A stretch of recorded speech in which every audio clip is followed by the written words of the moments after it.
अस्सलाम वालेकुम class, welcome to Naeem's virtual academy. अॼु असां डिस्कस कंदासीं राउंड टेबल कॉन्फ्रेंसिस खे। Round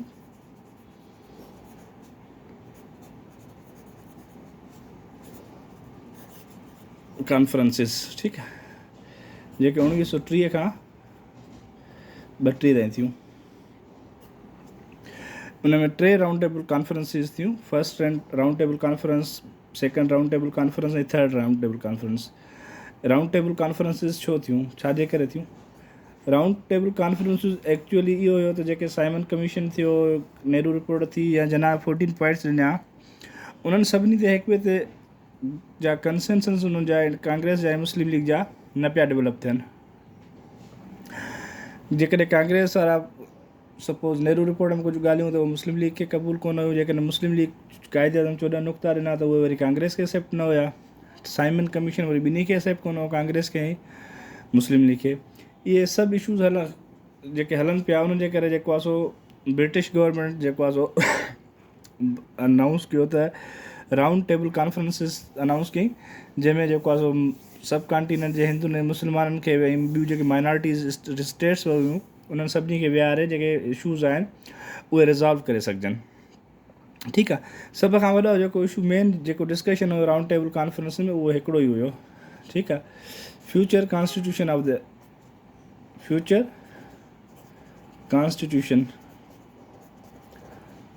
the India. ठीकु आहे, इंडियन कॉन्स्टिट्यूशनल इशूज़ हुया, उन्हनि खे रिज़ॉल्व करण लाइ जेको आहे सो इहे कॉन्फ्रेंसिस थियूं। उन में जेको आहे सो कॉन्स्टिट्यूशनल इशूज़ ई हुया।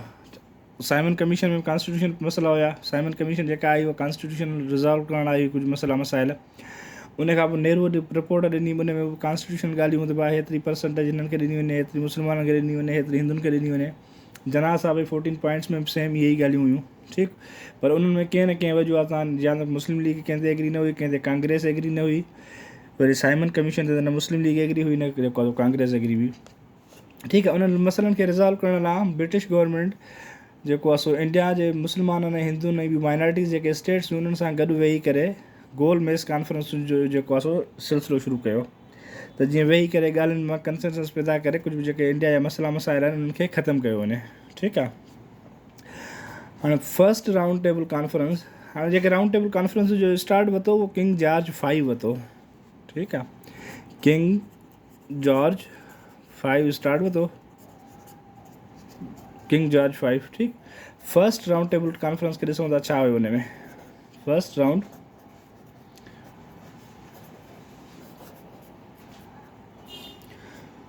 ठीकु, हाणे जेका फर्स्ट राउंड टेबल कॉन्फ्रेंस थी, फर्स्ट राउंड टेबल कॉन्फ्रेंस जेका स्टार्ट थी तव्हांजी, उहा स्टार्ट थी 12 नवंबर 1930 खां।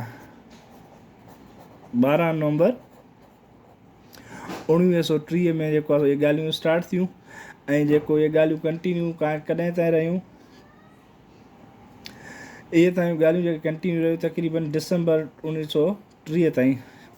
या किन बुकनि में दिसंबर बि अचे थो, किन में जेको आहे सो जनवरी बि अचे थो, इन ते कन्फ्यूजन आहे, पर जेको आहे सो असांजो कंसीडर था कयूं जनवरी खे था कयूं, जनवरी 1931 ताईं। ठीकु आहे, 12 दिसंबर खां वठी 12 नवंबर खां वठी जनवरी 31 ताईं जेको आहे सो ब्रिटिश गवर्नमेंट जे हिंदुनि ऐं मुस्लमाननि ऐं माइनॉरिटी जे विच में हिकिड़ियूं ॻाल्हियुनि जो सिलसिलो शुरू थियो, जंहिंखे गोल मेज़ कॉन्फ्रेंस चवंदा आहिनि, फर्स्ट गोल मेज़ कॉन्फ्रेंस। ठीकु आहे, हाणे फर्स्ट गोल मेज़ कॉन्फ्रेंस में छा हो, मुस्लिम लीग जेको आहे सो खे रिप्रेज़ेंट करे पियो क़ाइदे आज़म मोहम्मद अली जना, क़ाइदे आज़म। ठीकु आहे, ऐं क़ाइदे आज़म सां गॾु ॿिया मुस्लिम जेके लीडर हुया, उन में जेको सर आगा ख़ान हुयो, सर शफ़ी हुयो, ठीकु आहे, सर ग़ुलाम हुसैन हिदायतुल्लाह हुयो, मौलाना मोहम्मद अली जौहर हुयो। ठीकु आहे, अहिड़ा काफ़ी प्रोमिनेंट लीडर जेके हुया मुस्लिम लीग खे रिप्रेज़ेंट कनि पिया, ऐं हिंदू पार्टीज़ जा मेंबर हुया, माइनॉरिटीज़ जा मेंबर हुया। ठीकु आहे, पर हिन मीटिंग में छा थियो, कांग्रेस जेको आहे सो बाइकाट कयो, कांग्रेस बाइकाट कयो, गांधी बाइकाट कयो, गांधी न आयो। ठीकु, हाणे हिन में छा थियो, हिन मीटिंग में पहिरीं राउंड टेबल कॉन्फ्रेंस जंहिंजो को बि जेको आहे सो रिज़ल्ट त कोन निकितो। ठीकु आहे, फेल थी। उन में छा हो, हिकिड़ी ॻाल्हि ते एग्री थिया, फीडल सिस्टम जेको चवनि पिया federal form of government, federal form of government, federal form of government त जेको आहे सो मुस्लमान बि एग्री थिया, पर उन में जेको आहे सो हुयो त डायरकी सिस्टम हूंदो। डायरकी सिस्टम तव्हां सम्झो हुयो, ठीकु, छा हुयो? ॿिटी गवर्नमेंट, जेके सूबनि खे पंहिंजी जुदा गवर्नमेंट हूंदी ऐं सूबनि खे जेको आहे सो पंहिंजी प्रोविंशियल ऑटोनॉमी हूंदी, ठीकु। हिकु इहा मेन ॻाल्हि जेको आहे सो उन में एक्सेप्ट थिया, पर इन ते वरी छा थियो, जेके स्टेट्स हुयूं उन्हनि अपोज़िशन कई, प्रिंसली स्टेट्स हूंदियूं हुयूं उन्हनि अपोज़िशन कई, ठीकु आहे। उन्हनि जेको आहे सो अपोज़िशन छाजे करे कई त जेको आहे वरी इन में स्टेट्स जा जेको आहे सो प्रिंसली स्टेट्स माण्हुनि जा राइट्स जेको आहे सो थोरा इग्नोर पिया थियनि, ठीकु। ॿियो इन में जेको आहे सो सिंध खे धार करण लाइ एग्री थिया, separation of Sindh from, separation of Sindh, ठीकु। इहा बि जेको आहे उन्हनि जी डिमांड मुस्लमाननि जी इन्हनि में थी त ठीकु आहे, इन ते असां कंदासीं कमु। सेपरेट इलेक्टोरेट वारी ॻाल्हि हले पई, इहा मंज़ूर थी, ठीकु। ऐं कुझु कमेटीज़ ठाहिनि, सब कमेटीज़ जेका so first round table conference में जेके डिफरेंट अठ सब कमेटीज़ ठाहिनि, 8 सब कमेटीज़, ठीकु आहे, जेके डिफरेंट इशूज़ खे ॾिसंदियूं। उन्हनि में जेको आहे सो तव्हांजो कहिड़ा मैटर्स हुया, फीडल स्ट्रक्चर हो, उन ते कमु कंदियूं अथव। फीडल स्ट्रक्चर में छा हुजणु खपे, फीडल स्ट्रक्चर छा हुजणु खपे, माइनॉरिटीज़ जा राइट्स कहिड़ा हुजनि, कीअं उन्हनि खे सेफ गार्ड कजे, माइनॉरिटीज़ जा राइट्स, ठीकु आहे। माइनॉरिटीज़ राइट्स खां पोइ जेको आहे सो प्रोविंशियल कॉन्स्टिट्यूशन कहिड़े नोए ते हुजणु खपे, प्रोविंशियल कॉन्स्टिट्यूशन, ठीकु आहे। प्रोविंशियल कॉन्स्टिट्यूशन खां पोइ फ्रेंचाइज माना वोट राइट, मोबलिंग टेलीनार वारी न, फ्रेंचाइज एडल्ट फ्रेंचाइज ॿुधो हूंदो न, वोट राइट लाइ हिकिड़ी लिमिट मुक़ररु हूंदी आहे, हुन लाइ कुझु जेको आहे सो शयूं हूंदियूं त हीअ शयूं फुलफिल कंदो जेसिताईं ओसिताईं हुनखे वोट राइट न थींदो। हीअ शयूं जेको आहे so first round table conference में जेको आहे सो एग्री थियूं। ऐं जेको आहे सो उन खां पोइ जेको आहे कॉन्फ्रेंस जेका आहे 19 जनवरी ईंदो आहे बुक्स में, 1931 में जेको आहे सो ख़तमु थी। हाणे जॾहिं इहा फर्स्ट राउंड टेबल कॉन्फ्रेंस ख़तमु थी त कांग्रेस जेको आहे सो रियलाइज़ कयो त यार असां ग़लती कई आहे, जेको आहे असांखे वञणु खपंदो, कॉन्फ्रेंस अटेंड करणु खपंदी। पोइ जेको आहे सो गांधी जेको आहे सो उनखे वरी लिखंदो आहे, अरविंद जेको आहे सो हूंदो आहे, उहो जेको ब्रिटिशर्स हूंदो आहे अरविंद, उहो गांधी खे ख़तु लिखंदो आहे, बाबा अचो वेहो ॻाल्हियूं करे मसइला मसाइल हल कयूं, ठीकु आहे। हिन में हिननि ॻाल्हियुनि ते एग्री थी आहे, पर जेसिताईं कांग्रेस गॾु न हूंदी त ओसिताईं त उहो मसइला साॻियो इशू थींदा रहंदा न। कांग्रेस वॾी पार्टी हुई सब कॉन्टिनेंट जी, उन करे हुननि चयो कांग्रेस हुजणु खपे। पोइ इन करे जेको आहे सो गांधीअ खे इरविन जेको आहे सो ख़तु लिखियो त अचो वेही ॻाल्हायूं। पोइ गांधी हुन जी ॻाल्हियूं एक्सेप्ट कयूं, जेको 17 फरवरी खां वठी 19 फरवरी ताईं हुन जे विच में ॻाल्हियूं रहियूं, गांधी इरविन जे विच में। 17 फरवरी खां 19 फरवरी 1931 ताईं गांधी इरविन जे विच में ॻाल्हियूं थियूं, ठीकु आहे। गांधी इरविन, ठीकु आहे, जंहिंखे पोइ गांधी इरविन पैक्ट बि चवंदा आहिनि। गांधी इरविन पैक्ट, इन ते MCQ ईंदो अथव, गांधी इरविन पैक्ट कॾहिं थियो, 1931 में थियो। बसि सिंपल, इन खां वधीक पढ़ण जी वधीक काॾे वञण जी ज़रूरत ई कोन्हे। ऐं हिन मां 3-4 MCQ जेके मां ॿुधाईंदोसां बसि उहे पढ़िजो, वधीक डिटेल में पढ़ण जी ज़रूरत कोन्हे, छो तव्हांखे टेस्ट फ़िलहालु पास करण टाइम थोरो अथव, ठीकु।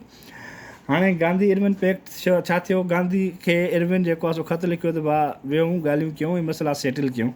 गांधी हुनजी जेको आहे उन ख़त रिस्पॉन्स एग्री थियो, जवाबु ॾिनई ठीकु आहे वेहूं था। पोइ 17 फरवरी ते मीटिंग थी, जेका 2 ॾींहं जेको आहे सो इन में हलंदी रही। उन में जेको आहे छा ॻाल्हियूं थियूं, उन में जेको आहे सो थियो त जेको आहे सो हिकु त जेको आहे सो असांजा राइट्स जेके आहिनि, कांग्रेस जे ख़िलाफ़ु जेके ॻाल्हियूं थियूं आहिनि, या कांग्रेस जे ख़िलाफ़ु जेके FIR हुअनि, या उन जेके बि तव्हां बैन रखिया आहिनि उहे सॼियूं ख़तमु कंदो, उहा शइ कंदो। उन में गांधी चयो मां ईंदुसि, सेकेंड राउंड टेबल जेका कॉन्फ्रेंस थी मां उनखे अटेंड कंदुसि।